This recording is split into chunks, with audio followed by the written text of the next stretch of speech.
அன்பு தங்கமே, ஏன் உனக்குள் இத்தனை குழப்பம்? எதற்காக உனக்குள் இத்தனை பதற்றம்?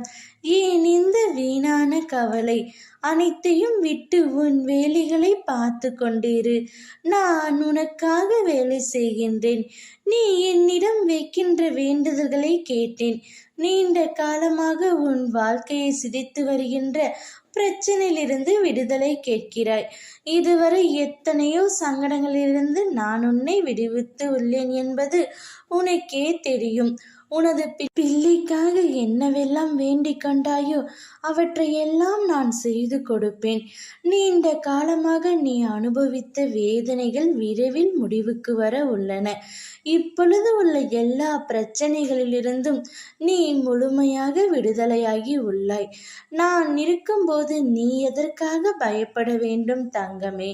உனக்கு யோகத்தை திருப்பிவிடும் வழியை நான் செய்வேன். உன் நம்பிக்கை தளரும் விதத்தில் செய்திகள் வந்தால் தைரியமாக இரு, பயப்படாதே. வெள்ளம் தலைக்கு மேல் போவது போல சூழ்நிலை தோன்றக்கூடும். எதை கண்டும் நீ அஞ்சாதே.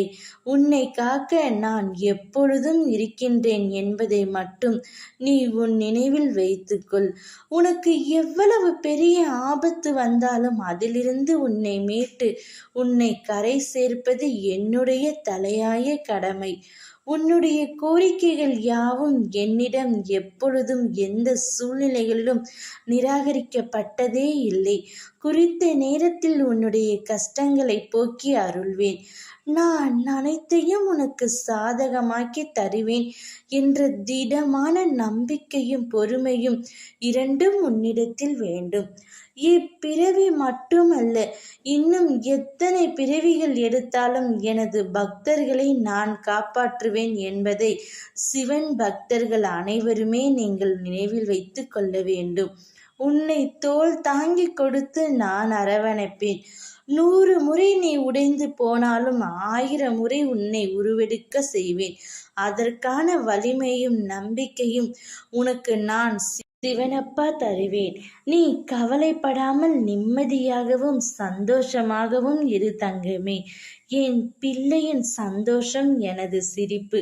உனக்கு வரப்போகும் ஆபத்திலிருந்து நான் காப்பாற்றுகிறேன். நீ தைரியமாக இரு.